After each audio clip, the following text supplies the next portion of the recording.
Kofi Mensah's wife, Amina Njeri, was once the principal dancer of the ballet company. She is extremely talented and has a bright future. But an unexpected accident changed everything. Amina Njeri became a vegetable in an accidental drowning incident, and her life or death was unknown.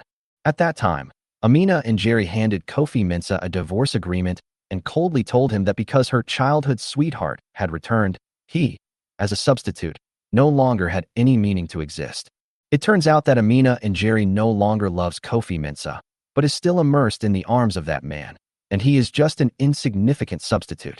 The whole world seems to know Amina Njeri's attitude towards Kofi Mensah, and she despises him in every way, but he still stubbornly protects her.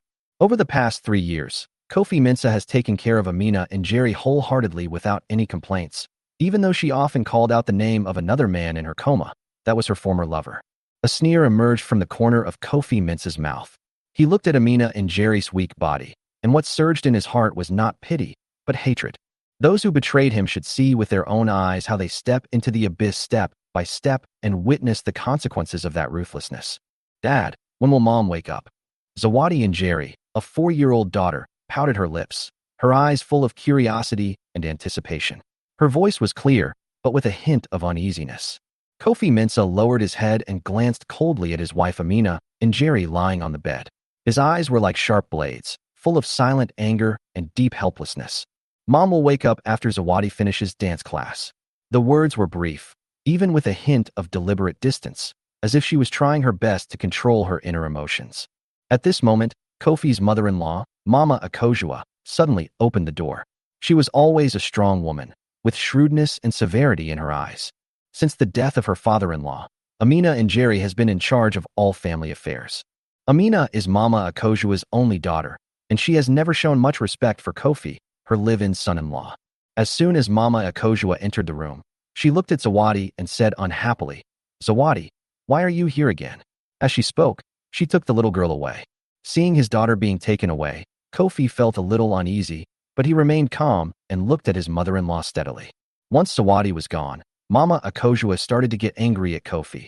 "You should not see my granddaughter anymore. How dare you, a country bumpkin, teach my granddaughter such a bad way?" Her voice was piercing and sharp. "Do you think you'll be rich if you marry Amina? You're just a gigolo. It's really bad luck for Amina." Her voice grew louder and louder, as if every word was like a needle piercing Kofi's heart. "If you two weren't getting a divorce, how could Amina have crashed her car into the river in a fit of rage? This is all your fault. You're just an incompetent man." Kofi listened quietly. His heart was in turmoil. He thought of his past self, the youngest brain surgeon in the medical school, the young man who successfully performed a craniotomy on a patient on his first try on the operating table. At the hospital's commendation meeting, the dean publicly praised him. This young man has a bright future. But all the glory and future were instantly given up by him when Amina said, "Honey, I want to eat the meals you cook every day." Kofi Mensah gave up his career without hesitation and chose family. He went from being a doctor to a full-time house husband, becoming the man in the kitchen for the health and happiness of his wife.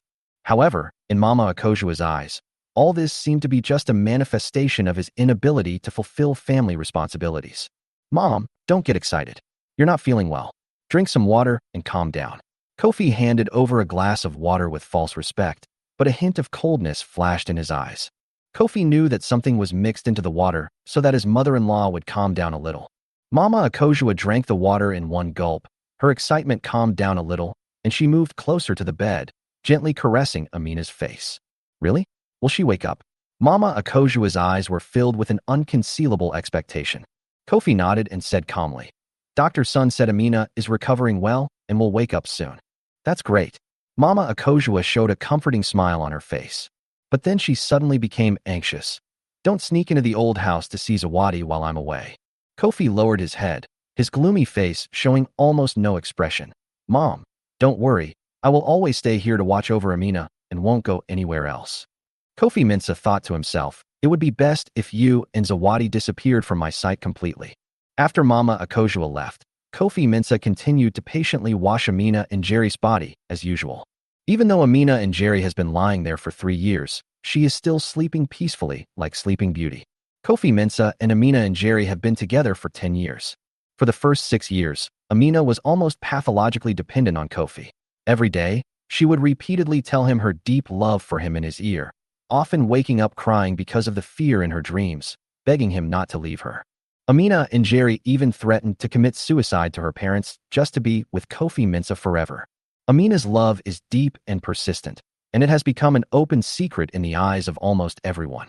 However, in the 7th year, Amina, who had once firmly stated that she did not want children, suddenly found herself pregnant. Kofi felt extremely guilty and thought he had not taken adequate protective measures. Afterwards, Amina's personality changed drastically, and Kofi thought she was just experiencing pregnancy depression. Because of her pregnancy, Amina had to interrupt her beloved ballet career. Whenever Amina Njeri scolded him, Kofi would bow his head, apologize, and beg for her forgiveness. But no matter how Kofi compromised, Amina's emotions got more out of control. Amina smashed all the furniture in the house into pieces, including the TV, refrigerator, and even their treasured wedding photos. Amina then smashed Kofi's head with the clay doll they had carefully made together. The doll's fragments were scattered all over the floor, and blood flowed from Kofi's forehead. Amina hysterically yelled at Kofi to get out, even saying that she could no longer stand his ugly face. Kofi felt heartbroken, but he still hugged Amina, knelt in front of her, and cried and begged, "Wife, let's not have this child, okay?" Kofi naively thought that it was the child who destroyed their relationship. Ironically, Kofi later learned that Amina's breakdown was actually due to another secret. The child she was pregnant with was not Kofi's, but her child with another man, Tabo Okeke. Amina was angry that she had fallen in love with a man like Kofi, and even felt endless disgust for Kofi's face that resembled Tabo. Kofi smiled softly and wiped Amina's arm. His mood was complicated and heavy. Kofi and Amina met at an off-campus social gathering. Amina is the school beauty of the dance academy. Her beauty is as stunning as a white swan. First met Amina, he only dared to look at her secretly. Amina was different. She noticed Kofi right away and walked over to sit next to him without hesitation. That night, Amina drank 5 or 6 bottles of beer, her cheeks slightly red, and she took the opportunity to cover Kofi's eyes and domineeringly confess to him, "Be my boyfriend, and never leave me." Kofi's heart was beating so hard that it seemed like it was going to jump out. His classmates were cheering him on, but he ultimately didn't agree. After all, Kofi was a poor boy from the countryside. His parents died early, and his grandfather, the only one who raised him, also died of illness. The scholarship barely supported him to continue his studies, and he felt that he was not worthy of Amina at all. However, Amina did not give up. She deliberately created various encounters in Kofi's school. Gradually, their story spread throughout the campus and became everyone's talk. Everyone is curious about why the campus beauty from the dance academy would pursue a top student from the medical school. When someone asked her why she liked Kofi, Amina answered firmly, "I just love his face." Once again, Amina stood on tiptoes and gently asked Kofi to close his eyes, and this time, Kofi did not refuse her kiss. Kofi gently wiped Amina's feet, whose toes were slightly deformed from years of dancing. Amina always thought her feet were ugly and covered them up tightly with stockings. But Kofi sometimes deliberately kisses Amina's feet and says with a smile, "This is the chief's medal." After Kofi cleaned his wife Amina's body, he also lay down beside her and held her hand against his chest. Kofi was filled with mixed emotions, and he couldn't help but ponder. "Amina, tell me, is it satisfying to hold a heart high up in the air, then throw it hard on the ground, and abuse and trample it repeatedly?" Kofi Mensah deliberately mentioned Tabo Okeke's name, and Amina Njeri frowned. Amina's fingertips trembled slightly, and her eyelids trembled violently involuntarily. A few days later, Amina Njeri finally opened her eyes, and Mama Akosua, who rushed over, was so excited that she burst into tears. "Amina Njeri, I have been waiting for this day for 3 years. I just want to see you wake up and watch you lose everything. Whether it is the people you once loved deeply or the people who loved you deeply, all leave you. This is the price of betrayal." Amina Njeri's eyes were still blurry. She had not fully woken up yet, but her eyes were fixed on Kofi Mensah. Amina opened her mouth as if she wanted to say something, and Mama Akosua quickly put her ear close to hers.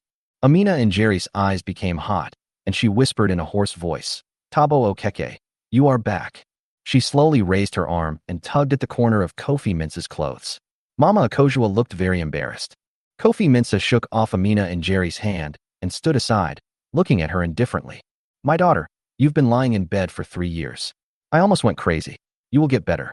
Mama Akosua tried to change the subject and helped Amina Njeri sit up. She turned around and urged Kofi Mensah to go to the kitchen to see if the chicken soup was ready. Kofi Mensah closed his bedroom door, lit a cigarette, and blue circles of smoke from his mouth. Amina Njeri asked Mama Akosua anxiously with a thick, crying voice. Mom, why is Tabo Okeke ignoring me? Does he dislike me and fall in love with another woman? How is it possible? You have been lying in a vegetative state for 3 years, and Tabo Okeke has taken care of you wholeheartedly. Mom didn't even hire a nurse. When he saw you wake up, he must have been so excited that he was stunned. Mama Akosua comforted. Hearing this, Amina Njeri seemed relieved. Mom, help me up quickly. I want to stand up and give Tabo Okeke a surprise. What about Zawadi? He is 4 years old now. Can he call me daddy? Kofi Mensah stamped out the rest of his cigarette and called Kwame Dlamini. Kwame Dlamini, is the pharmaceutical company you mentioned last time still hiring? Brother, the projects you led before made a lot of money. Their boss has repeatedly asked me to be the middleman and invite you to be the vice president. Kwame Dlamini said excitedly. You are finally willing to come out. I will arrange a meeting tomorrow so that we can meet and talk. Kofi Mensah hung up the phone, walked into the house, and almost bumped into Amina Njeri, who was holding onto the wall and learning to walk. When she saw Kofi Mensah, her eyes lit up and a smile of joy spread across her face. Tabo Okeke, I will be able to dance for you again soon. Kofi Mensah moved closer to Amina Njeri and gently lifted her face with one hand. Amina Njeri frowned, looked at him with a bit of disgust, and said, Husband, how did you learn to smoke? It's so stinking. Kofi Mensah was stunned for a moment, then said coldly, Amina Njeri, let's get divorced. Amina Njeri looked at him in shock, tears welling up in her eyes, as if struck by lightning. Her legs went limp and she almost collapsed to the ground, but Mama Akosua was quick to support her. Mama Akosua looked extremely angry and shouted at Kofi Mensah. Amina just woke up. Are you deliberately provoking her? Don't be an eyesore here. Get out now. Amina Njeri looked like she was hit hard. She said in a panic, Husband, do you think I said you smoked? I will never say that again. Seeing that Kofi Mensah did not respond, Amina Njeri whispered cautiously, Then you must think that I have become ugly and fat. I will become beautiful soon, Tabo Okeke. You must believe me. Seeing Amina Njeri being so humble, Mama Akosua became even more angry. My girl, you told me before that you wanted to divorce this bully. Have you forgotten? I will find you a better one. He is not worthy of you at all. Hearing these words, Amina Njeri was shocked and confused. Mom, what nonsense are you talking about? My husband and I have always had a good relationship, and we have children. When talking about her children, Mama Akosua lowered her head and looked gloomy. Amina Njeri's eyes were full of pleading. Husband, our daughter is only 4 years old. Even for the sake of the child, let's not divorce, okay? Kofi Mensah looked at her coldly and asked sharply, Wife, you are using someone else's child to beg me not to divorce you. Do you think I will agree? At this time, a clear child's voice came. Mom, Grandma said you woke up. I will bring Dad to see you right away. Zawadi appeared before them holding Tabo Okeke's hand. Amina Njeri's eyes were filled with fear. She collapsed on the ground and asked Zawadi in a harsh voice, Who do you say is your father? Zawadi hugged Tabo Okeke's neck tightly and whispered, Grandma, didn't you say I have 2 fathers? Mama Akosua looked very upset, and Amina Njeri screamed and fainted. In this tense scene, Kofi Mensah looked at the man in front of him, and an inexplicable illusion surged in his heart. This man and he were surprisingly similar in some details. Even the small mole on the tip of the nose was exactly the same. However, Kofi knew clearly that the man in front of him was obviously different from himself. Tabo Okeke's eyes were long and narrow, and they were slanted upwards, revealing a sharpness that was hard to ignore. Kofi himself, however, has a pair of big, bright eyes, which doesn't look like that at all.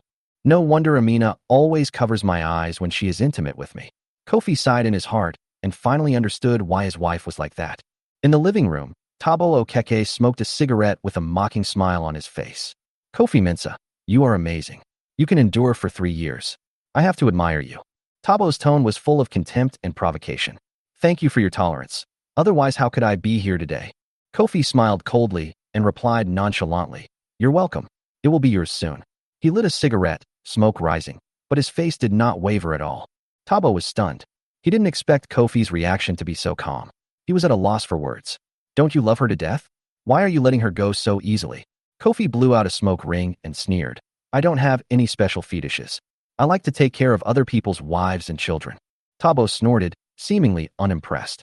Haha, thank you for taking care of me over the years. Now I'm successful, and I have a happy wife and children. It feels really good. Kofi listened, anger rising in his heart, and he wanted to slap him. However, Kofi's face remained calm as he continued to speak with a hint of sarcasm in his tone.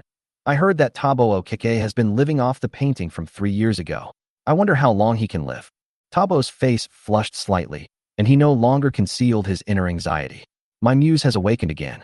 Now I want to shine in the painting world again. Tabo then joked, haven't you seen my famous work? I like the nude painting the most, especially the red mole on her left breast. Kofi raised his eyebrows, feeling unhappy, but did not show it immediately.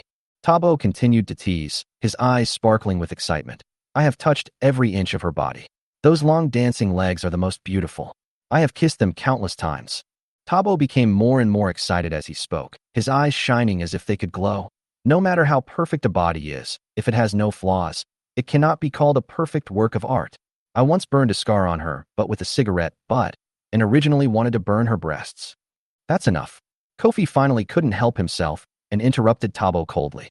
Just listening to his blunt description, Kofi's heart was already churning, and the disgusting feeling made him almost want to rush over and beat him up immediately.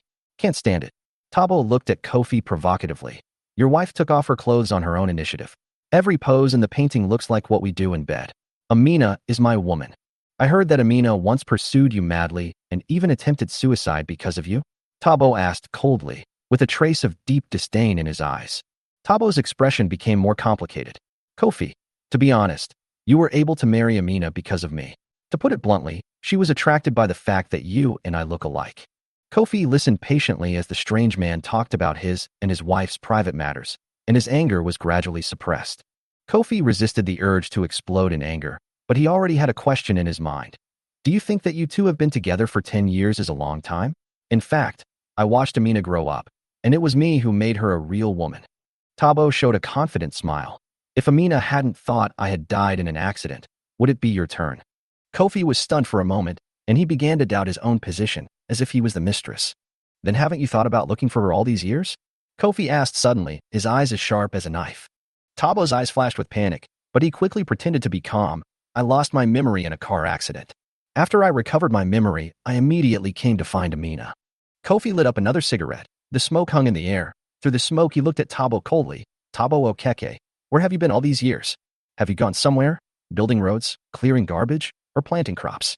Tabo's eyes instantly turned into horror, and he looked at Kofi nervously, with cold sweat on his forehead. Kofi stubbed out his cigarette and patted Tabo on the shoulder, his tone full of calmness and threat. Don't worry, I will keep your imprisonment a secret. The next day, Kofi had a very smooth discussion with the president of the pharmaceutical company, and it was finally decided on the spot that Kofi would be hired as vice president to be in charge of market development. Although Kofi has put down his scalpel in recent years, he still works part-time in the medical industry. As a medical student, Kofi has accumulated a lot of connections and resources and can earn several million a year just from commissions. That day, Kofi drank some vodka and red wine. The effect of the mixture quickly appeared and he felt a little dizzy. When Kofi was squatting on the toilet in the hotel bathroom and started to vomit, he suddenly heard Tabo Okeke's voice. It was really a narrow road for enemies. Tabo Okeke was in the toilet cubicle next door, whispering on the phone, Uncle Bayo, don't worry, there will be money soon. I will definitely pay you back first. A threatening male voice came from the other end of the phone. Why are you gambling without money? If you can't pay me back, I'll have my brothers chop off your hands. Tabo Okeke looked humble and begged the creditor on the other end of the phone, Uncle Bayo, I beg you to give me another month. My girlfriend's family is rich and we are getting married soon. Not to mention 1 million. Even 2 million can be taken out immediately. If I can't pay it back by then, you can chop off my hands and feet, okay? Tabo Okeke's voice was full of pleading, as if he was buying time for his own survival. When the creditor finally agreed to give him a month's grace period, Tabo Okeke breathed a sigh of relief and left. Kofi Mensah's mind gradually came to his senses and he realized that Tabo Okeke owed more than just one creditor, and things seemed to be getting more and more interesting. Next, Kofi Mensah stayed in the hotel and started working as usual. The topic, ballet principal who became a vegetable miraculously wakes up 3 years later, suddenly became a hot search. Kofi Mensah looked at the news that popped up on his phone screen with mixed feelings. Afterwards, Kofi Mensah returned to the Shin family. 3 years ago, Amina Njeri had thrown the divorce agreement to Kofi Mensah, and this time he was going to hand it back to her. Kofi Mensah said in a cold tone, I have already signed it. Find a time to get the divorce certificate. Amina Njeri's eyes were full of complexity as she looked at Kofi Mensah with some emotion in her eyes. At this moment, Mama Akosua stood by and urged, Daughter, sign it quickly. You have to go get the marriage certificate with Yuching as soon as possible. Amina Njeri ignored Mama Akosua's urging, her eyes still fixed on Kofi Mensah, her expression solemn. Husband, can we not get a divorce? Amina Njeri's words shocked Kofi Mensah, and Mama Akosua immediately interrupted, in a rather urgent tone. What are you talking about, silly boy? Tabo Okeke has good conditions and a successful career. He is much more capable than Kofi Mensah. Mama Akosua, who has never shied away from disparaging Kofi Mensah, said with increasing urgency, Zawadi Njeri is so old now, we can't let her feel like she has two fathers, can we? At this time, Tabo Okeke walked in. When he saw Kofi Mensah, he smiled awkwardly and seemed a little uneasy. When Mama Akosua saw Tabo Okeke, a smile instantly appeared on her face. She greeted him warmly and kept saying, my new son-in-law is here. Tabo, that's great. Look at you. You even brought gifts home. Tabo Okeke was holding a red plastic bag in his hand. Mama Akosua took it and opened it with a hint of embarrassment on her face. These imported bananas must be very expensive. Tabo is so filial. Kofi Mensah has never bought anything for him. He just eats and drinks for free every day. Kofi Mensah took a quick look and saw a small handful of bananas with some black spots on them, which were obviously discounted items from the supermarket. All the gold bracelets and necklaces Kofi Mensah gave to Mama Akosua over the years were no match for a bunch of rotten bananas. Seeing Mama Akosua so satisfied, Tabo Okeke could not help but walk towards Amina Njeri. He put his arm around Amina's shoulders with a certain smug expression on his face. Amina Njeri broke away from Tabo's hand without hesitation, walked to Kofi, her eyes red and swollen, and said word by word, Kofi Mensah, I don't want a divorce. When Tabo Okeke heard this, his expression changed drastically, and Mama Akosua also looked a little nervous. Kofi Mensah's heart ached. This was the first time in 3 years that Amina Njeri called out his name. There was a flash of pain in Amina Njeri's eyes, and she responded in a cold tone. Amina Njeri, you see clearly. I am not Tabo Okeke. Tabo Okeke suddenly burst into tears. He grabbed Amina Njeri's shoulders and shouted excitedly, Amina, wake up. The person you have loved for so many years is me. I am the real Tabo Okeke. The camera turned to Mama Akosua, who was sitting next to her. She also eagerly echoed, Amina, didn't you say you liked Tabo since middle school? Didn't you practice ballet for him? Mama Akosua spoke quickly, her tone heavy with memories. She continued, then Tabo got into an accident and disappeared. You became depressed because you couldn't find him and even dropped out of school for a year. Your dad and I were terrified at the time. Later, you met Kofi Mensah, who looked similar to him, and you slowly recovered. The scene paused, and an unspeakable bitterness surged in Amina's heart. It turned out that everyone knew that Kofi was just a substitute from the beginning to the end. When Tabo heard these words, a barely perceptible smile flashed across his lips, with a hint of cunning and purpose. Amina's expression gradually collapsed. She shook her head desperately, tears falling uncontrollably. I don't know. I really don't know. Amina's voice was choked with sobs. She cried and murmured to herself, yes, I have always loved Tabo. I gave him my best years. So I love him. He is the only person I have ever loved in my life. Amina seemed to be hypnotizing herself, her tone becoming increasingly intense, almost insane. It's Tabo, not Kofi. I want to divorce him. Amina hurriedly grabbed the pen on the table and signed her name on the divorce agreement without hesitation. At that moment, Kofi closed his eyes and just wanted it to be over. In the end, Kofi Mensah successfully obtained a divorce certificate. But no one knew that just after the divorce formalities were completed, Amina and Tabo announced their union in front of Kofi with a brand new marriage certificate. Amina, standing in front of Kofi, looked dazed, like a ballet princess who had just woken up from a dream. The high-profile couple quickly dominated the internet search list. Dancing Queen Amina Njeri and rising star Tabo Okeke rekindle their romance. A super sweet collection of Tabo and Amina, netizens. I'm going crazy.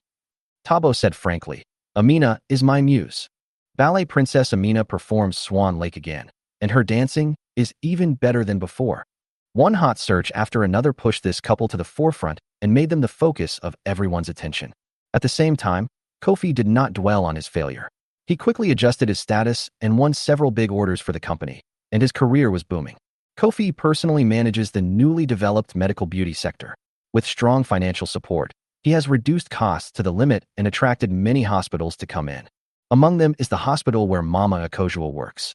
Recently, Mama Akosua suffered from a strange headache and her temper became worse than before. As the person in charge of introducing equipment to the hospital, she frequently purchased junk equipment, leading to many medical disputes.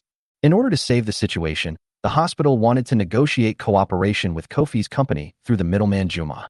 Kofi pushed open the door of a box where Mama Akosua and Tabo Okeke had been waiting for half an hour, but the middleman Juma had not arrived yet.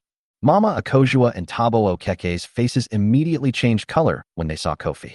Mama Akosua's eyes were fierce and her words were like knives. Kofi, you are addicted to eating free meals, right? Why? You smelled the scent and came to eat for free. Where's your face? Tabo sat aside, folding his arms and watching the show. This dog will never change his bad habits. Kofi remained calm, knowing that the trick he had played on Mama Akosua's water was now taking effect, and her temper was out of control. Mama Akosua continued to roar. You want to continue to haunt my daughter? Dream on. You are the biggest stain on her life. Kofi was about to speak, but Mama Akosua stopped him. Get lost now. My head hurts just seeing you. Kofi took advantage of the opportunity to interject. Is this box 318? I think I'm in the right place. Before she finished speaking, Mama Akosua stood up suddenly, pointed at Kofi, and started to curse. Who told you that we are meeting you today? We are discussing cooperation with Yeme Group. Are you here to add insult to injury or to cause trouble? Tabo's face gradually became alert. Kofi, are you here to retaliate on purpose? To steal the equipment purchased by our hospital? I heard that you are a salesperson in some pharmaceutical company, aren't you? Mama Akosua sneered. He's like that? He can't even get the basic salary. Mama Akosua became more and more excited as she spoke, and even her heavy makeup couldn't hide the anger and throbbing veins on her face. How dare you, an ignorant, poor country bumpkin like you, come to my territory and steal my equipment? If you don't get out of here, I'll call the security guards. As they were pushing and shoving, the door of the box finally opened. The middleman, Juma, walked in and said, Tabo Okeke, I'm sorry for being late. I'll drink 3 glasses of wine when the leader arrives. What caused the quarrel? The lights in the box were dim and Kofi had his back to him, so Juma didn't recognize him at first. A waiter wants a tip, Tabo said disdainfully. Then Tabo took out a few banknotes from his wallet, stuffed them into Kofi's hand, and winked at him, signaling him to leave quickly. Kofi didn't take the money, but sat down calmly. Mama Akosua was so angry that she jumped up and down. Kofi, who do you think you are? Don't be so shameless. It was not until Juma saw Kofi's face clearly that his expression changed immediately. He bowed and whispered, General Manager Kofi Mensah, it's you. What? Mama Akosua and Tabo Okeke shouted in unison. Juma's face was gloomy, and he said indignantly, Is this Kofi Mensah, the boss of Yeme Group that you tried every means to ask me to find? Perhaps because she was too shocked, Mama Akosua's face suddenly turned pale, almost without a trace of blood. Tabo Okeke quickly asked, Manager Juma, is he really the boss of Yeme Group? Juma saw that the atmosphere between them was becoming tense and knew that this cooperation was definitely a failure. He just nodded without saying anything more. Tabo glanced at Mama Akosua, who was still in shock, and then looked at Kofi, who was still sitting calmly. He finally said with great courage, General Manager Kofi Mensah is an old acquaintance of ours. Come, let me toast you first. The atmosphere suddenly became subtle and awkward. Kofi did not respond and did not take the glass. Tabo was anxious and continued to say, General Manager Kofi Mensah, you must help our hospital, right, Mom? Tabo said as he pulled Mama Akosua's sleeve. Mama Akosua pursed her lips, her expression complicated and distorted. She raised her wine glass and glared at Kofi, her eyes full of resentment and humiliation. Please, General Manager Kofi Mensah, please do us a favor. Our hospital still needs your help. Before she could finish her words, Mama Akosua suddenly rolled her eyes, fell to the ground, foaming at the mouth, and her body twitched violently. Kofi called the emergency number immediately, but he could not be saved in the end. Dr. Chanita said that this was sudden death caused by strong emotional stimulation. After hearing the news, Amina Njeri fainted several times. But Kofi knew that this was just what Mama Akosua had done to herself. She had humiliated him in every way and even hired a killer to kill him in order to find a so-called better husband for her daughter. Mama Akosua's death was a relief for Kofi and also a complete counterattack. In fact, Kofi had secretly conducted due diligence on the hospital where Mama Akosua worked a long time ago. Mama Akosua has always been wary of Kofi, fearing that he would inherit the estate and work in the hospital, but she has great trust in Tabo, the new son-in-law. However, Tabo had already secretly misappropriated Mama Akosua's savings to repay his gambling debts.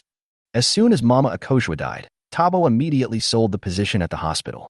Although Tabo made a small profit from the gambling, it was far from enough to fill the black hole of his huge gambling debt. In just 3 days, he owed tens of millions of naira. Recently, Amina called Kofi frantically to try to regain some contact, but he had already blocked her. Until that day, he received a strange text message. Kofi, please see me before I die, please. Kofi decided to go to the place where he had lived for many years, building it brick by brick. Everything at home was familiar yet strange. Kofi heard some noise coming from the dance studio and gently pushed the door open. The curtains were drawn tightly, and the whole room was dark. Suddenly, the melody of Swan Lake sounded, a familiar song that Kofi had heard countless times in the past 10 years. A light shone on Amina, who was wearing a white ballet skirt and dancing slowly in the darkness. At the end of the dance, Amina ran towards Kofi with long-lost tenderness and pain in her eyes, as if she had returned to the proud and confident white swan. I danced this for you, Kofi. Am I beautiful? Amina asked, choking with sobs. Kofi took a step back slightly, his eyes distant and cold. Amina lowered her proud head, her voice trembling. I have divorced Tabo, Kofi, let's remarry, okay? Amina's voice became lower and lower, almost crying. I have calmed down these days and finally sorted out my heart. I have always loved you, Kofi. Kofi had a hint of irony on his face. Are you sure you didn't recognize the wrong person this time? There was a trace of pain in Amina's eyes, and her lips were tightly pursed, looking a little flustered. Kofi sighed, his voice calm but heavy. Amina, I once thought that what you loved most was ballet, but later I found out that what you actually loved was Tabo. No, it's not like that. Amina quickly shook her head to deny it. During the 3 years I was in a coma, you said that I was the one in your dreams, but I heard you calling Tabo's name for 3 years. Kofi looked at her coldly, his tone emotionless. You said you wanted me to forgive you. I'm sorry, I really can't do it. Amina Njeri's eyes were filled with tears and her face was pale. She screamed, I am also a victim. Tabo Okeke, this devil, deceived me, he is a beast. Recalling the past, Amina Njeri became very emotional. Tabo Okeke seduced me and violated me. He said he would be responsible for me and treat me well for the rest of my life. Amina Njeri sobbed softly. I was only a teenager at the time. I didn't understand anything. I thought it was love. I was totally devoted to him. He asked me to play a series of taboo games with him without telling my family and teachers. But who am I? I'm just a small fish in his sea pond. What muse? All those sweet words are fake, fake. Amina Njeri wiped her tears and smiled self-deprecatingly. Tabo Okeke is a bastard. He played with my feelings just to get more money from me. Kofi Mensah compiled a profile of Tabo Okeke a few days ago and sent it anonymously to Amina Njeri. These include videos of Tabo Okeke being sentenced for molesting young girls and gathering for fornication, participating in large-scale gambling many times, and being harassed by creditors for debts. I've been seeing a psychiatrist recently. Amina Njeri said chokingly, her eyes a little vague. I just realized that Tabo Okeke had been using his elder status to manipulate me from the very beginning. He used that superior attitude to control me psychologically. I have been brainwashed by him. Amina's voice became lower and lower, but her emotions became stronger and stronger. Whenever I get close to him, I become crazy and can't help wanting to please him, even if it's just a look or a word. I feel there is hope. I just begged him not to leave me. At that time, I was like a small animal caught in a trap and couldn't get out. Suddenly, Amina grabbed Kofi Mensah's hand, tears streaming down her face uncontrollably, and she seemed to be overwhelmed by regret. Kofi, it wasn't until I met you that I finally broke free from Tabo's world and saw the real me. Please don't despise me, okay? I really, really love you. Kofi shook off Amina's hand with a cold look, then lit a cigarette, took a long puff, looked into the distance, and spoke in a tone so calm that it was almost impossible to tell his emotions. Nothing matters anymore. When Amina saw Kofi's cold expression, all the strength in her body seemed to be drained away in an instant. She completely collapsed and knelt on the ground, crying and begging like a child out of control. Kofi, I was wrong, really wrong. Please give me another chance and forgive me. Amina's voice was choked with sobs as she spoke one sentence after another. We can remarry. We can have a child. Didn't you always say that you wanted a child? Kofi's eyes turned red because of the smoke, and he suddenly roared, his voice low and full of anger. Amina, you don't understand what I'm saying, do you? I don't mind the mess you and Tabo had in the past, but you betrayed me during our marriage, and I can never forgive you for that. It's over between us. Amina collapsed to the ground as if her soul had been taken away. She was like a paper boat that had lost its direction, with empty and confused eyes. At this moment, a sudden and urgent ring sounded, breaking the heavy atmosphere. Amina mechanically picked up the phone. On the other end of the line came Tabo Okeke's familiar and sinister voice. Amina, listen carefully. If you want Zawadi to live, you must deliver 30 million to the suburban studio within 2 hours. Otherwise, you and your mother will be buried together. Amina's pupils suddenly shrank, and she was in extreme fear. Tabo, are you crazy? What do you want to do? Zawadi's voice came from the phone, trembling with fear. Mom, Dad is so scary. Then, Tabo said coldly, see you at the studio in the suburbs. As soon as he finished speaking, the phone was hung up, leaving only dead silence. Amina's hands were shaking as she held the phone. She seemed to have lost her soul. She murmured, my mom is gone too. I only have Zawadi now. What should I do? I really don't know what to do. She crawled over on her knees and hugged Kofi's legs, tears falling like beads from a broken string. Kofi, please, help me. Just this once. After this time, I will never bother you again. Kofi looked at Amina with mixed feelings. He originally thought Tabo was just a despicable liar, but he didn't expect that he had already gone to this extent. When they arrived at the suburban studio, Tabo was already waiting there. Tabo held the tied-up Zawadi tightly in his arms. Zawadi's eyes were red and swollen from crying, and he was trembling all over. Tabo's eyes were red, and he exuded a crazy aura, as if he had lost his mind. Tabo gnashed his teeth and looked at Kofi, his eyes like knives. Kofi Mensah, you are also meddling in other people's business? When Amina Njeri saw Zawadi's unconscious body, she felt as if she was torn apart and screamed, you beast! What on earth did you do to my daughter? Tabo Okeke had a crazy look on his face, with a knife pressed tightly against Zawadi's delicate neck. His voice was low but full of crazy threats. Don't come near me. If you take another step, I will kill her. Amina was so frightened that her whole body froze. She didn't dare to take another step forward, fearing that this madman would really attack her. Tabo glanced at her, then suddenly looked at Kofi Mensah standing beside him, his mouth raised in a sickly arc, and his voice sounded sarcastic. Mr. Kofi is here too? Tell me, my daughter has called you dad for 4 years. Shouldn't I give her a big red envelope? General Manager Kofi. Kofi raised his eyebrows and sneered at Tabo. His tone was as light as the wind, but it contained disdain. How much do you want? 10 million. Tabo blurted out immediately, with greed in his tone. Then he looked at Amina again, with a teasing look on his face. Wife, don't forget, you still owe me 30 million. Amina stared at him coldly, her eyes like knives. You are so shameless. Kofi didn't bother to talk nonsense. He took out a bank card from his pocket and threw it on the ground, his voice icy cold. There is 50 million in the card. The password is on the back. Take it and get out. Tabo rushed over impatiently, picked up the card, took out his mobile phone, and entered the password in the bank app. The moment Tabo saw the balance, he laughed like crazy and even cried with excitement. Kofi, you are so generous. Thank you so much. Tabo took out a USB drive from his backpack and held it up like a treasure. I have some art photos here. I'm sure you'll be interested. I'll pack them up and give them to you, so I don't have to sell them one by one online. Kofi opened the compressed file and saw the first photo. His brows immediately furrowed. Those photos were all kinds of unbearable images that Amina was induced to take. Amina took a look and her face changed drastically. She was extremely angry. She snatched the phone and swiped through it quickly, her eyes getting more and more fierce. The next second, Amina rushed forward and grabbed Tabo's neck regardless of the knife still in his hand. Tabo panicked and stabbed Amina in the abdomen with a knife. Blood gushed out, but Amina seemed to feel nothing and refused to let go. The knife pierced Amina's thigh again, and blood stained her dress red.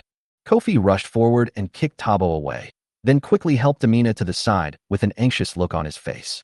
Tabo fell to the ground, his face flushed, gasping and coughing violently. Ahem, Kofi, do you think you've won? Tabo shouted while coughing and grinning. I know it was you. It was you who found those big verses on the internet to expose me and ruin my reputation. The power of the internet is terrifying. It can send people to the cloud overnight, but it can also drag people into the abyss in an instant. When Tabo was at the peak of his popularity, he took on endorsements and advertisements everywhere in order to make money. Tabo, your hypocritical persona of being indifferent to fame and fortune is outdated. Kofi said coldly. Don't blame the fans for turning around and scolding you. Tabo's career collapsed in an instant, and the penalty for breach of contract was as high as tens of millions, which he could not afford at all. Tabo roared like a wild animal, his eyes full of hatred. Kofi, you are the one who ruined my life and my family. She loved me. Amina loved me. It's you who destroyed everything for us. Kofi's eyes were like cold blades, and his tone was stern. Tabo, you really are possessed by the spirit of drama. You deserve everything that's happened to you now. Tabo, whose hypocritical mask was exposed, suddenly burst into crazy laughter, like a completely broken madman. You found out. Ha ha, I won't pretend anymore. I was just playing with Amina for fun, because she has a nice figure and comes from a decent family. She was so silly. She would stick to me as soon as I hooked my finger, but later I got tired of her. Before Tabo could finish his words, Amina, covered in blood and with eyes almost scarlet, pounced on the knife on the ground. She gritted her teeth and stabbed the knife into Tabo's right hand. Tabo screamed and kicked Amina away. He rolled on the ground with his hand covered. The blood kept flowing and his right hand was completely disabled. Seeing that the time was right, Kofi immediately picked up the phone and dialed. Not long after, several burly men with grim expressions came in from outside the door. They quickly tied up Tabo's uniform and pressed him to the ground like an animal. Kofi walked forward, holding the bloody knife in his hand, and slowly approached Tabo. Tabo's eyes were filled with fear and his voice was trembling. Kofi, what are you going to do? Kofi looked down at Tabo. A meaningful smile appeared on his lips, his eyes as cold as a blade. I will make you into the most perfect work of art. You must be looking forward to it. Kofi stepped on Tabo Okeke's left hand and stabbed him with the knife without hesitation. Tabo's body twisted in pain and a shrill scream came from his throat. The sound was heart-wrenching, like a wounded wild animal. Kofi Mensah picked up the blood-stained dagger and slowly raised the tip of the knife to Tabo's chin. Blood dripped down the blade, and the sweat and tears on Tabo's face intertwined into a disheveled mask. Kofi spoke in a low voice, as cold as a knife. Master Tabo, I always feel that your painting is missing something. Tell me, if a perfect work of art is missing something, what will make it more soulful? Tabo gritted his teeth, his face painful, still refusing to give in. Kofi Mensah, are you crazy? You are simply a lunatic. But when Kofi slowly pointed the tip of the knife at his chest, near his heart, Tabo's expression changed instantly. Tabo's expression changed from arrogance to fear, and he pleaded in a trembling voice. Brother Kofi, I was wrong. I really know I was wrong. I shouldn't have destroyed your family. Please let me go. I don't want to die yet. Kofi didn't respond, but just pushed gently, and the sharp tip of the knife directly cut through Tabo's shirt, exposing his chest. Tabo completely collapsed, his eyes filled with fear. He was so frightened that he lost control and became incontinent. Tabo cried and kowtowed to beg for mercy. General Manager Kofi, please. I really don't dare to do it again. I don't want the money anymore. I will return all the money to you. Please let me live. Kofi seemed to have not heard these pleas at all. His eyes were empty and indifferent. Without hesitation, he raised his knife and stabbed Tabo's body again and again. Kofi's moves were precise, and each blow avoided the vital points, yet made the opponent suffer excruciating pain. For Kofi, the arrangement of human organs is like a tightly structured work of art, and every cut is a result of his calm design. Kofi opened 10 wounds on Tabo's body, each one like an accusation and punishment for the past. The blood soon dyed the ground red. Tabo fell in a pool of blood, almost fainting from the pain, but he did not die. Kofi looked down at Tabo, his tone as flat as if he was talking about the weather. Give this man to Uncle Bayo as a small gift to him. Hearing the name, Tabo struggled instinctively, his face full of fear. Of course, Tabo was afraid. Uncle Bayo was the person he least wanted to face, as the creditor had many ways to make people disappear quietly. When Tabo was dragged out of the studio, he was completely desperate and closed his eyes, as if this could help him escape the impending darkness. At this moment, Amina had already fallen into a coma due to excessive blood loss. After a long period of rescue by Dr. Chinidu and his team, her life was finally saved. But the doctor declared that she would have to sit in a wheelchair for the rest of her life. In the hospital ward, Kofi sat by the bed, peeling an apple in his hand, his eyes empty, as if he was stuck in some emotion and couldn't extricate himself. Amina lying on the bed had pale, cracked lips and her skin had lost its color. Amina slowly opened her eyes and looked blankly at the ceiling. Kofi spoke softly, but his tone was as cold as frost. Zawadi is gone. Tabo gave her too many sleeping pills and couldn't save her. Amina's eyes widened and she covered her mouth with trembling hands, trying to suppress the cry that was about to burst out. Kofi put the apple down, stood up, turned his back to her, and walked towards the door of the ward. Just as Kofi was holding the door handle and preparing to leave, he suddenly heard Amina's tearing voice from behind him. Kofi, don't go. You are all I have. Kofi paused for a moment, without turning his head, and continued walking. If you take one more step, I will die in front of you. Amina's voice was almost crazy and heartbreaking. Kofi paused slightly, but walked out without looking back and closed the door gently. Standing outside the ward, Kofi lit a cigarette, the smoke swirling in the corridor. His face was hidden in the smoke, and his expression could not be seen clearly. Just then, a panicked scream broke through the quiet hospital corridor. Patient number 57 cut his wrist with a fruit knife. Quick, prepare to rescue him. The patient has no vital signs. Several nurses hurriedly pushed the bed past Kofi. Kofi looked down and saw Amina's hand hanging on the edge of the bed, blood still dripping. Ching finished dancing, and then Mom woke up. After an unknown amount of time, a nurse walked up to Kofi and gently reminded him, "Sir, smoking is prohibited in the hospital ward area." Kofi stared blankly at the cigarette in his hand, which was half burned out. He silently put it out and threw it into the trash can. Kofi took out his phone to check the time, but an unread message popped up on the screen. "Kofi, I'm really happy. The last dance is for you." Kofi turned off the screen, without even glancing at it, and walked away. This time, he didn't look back.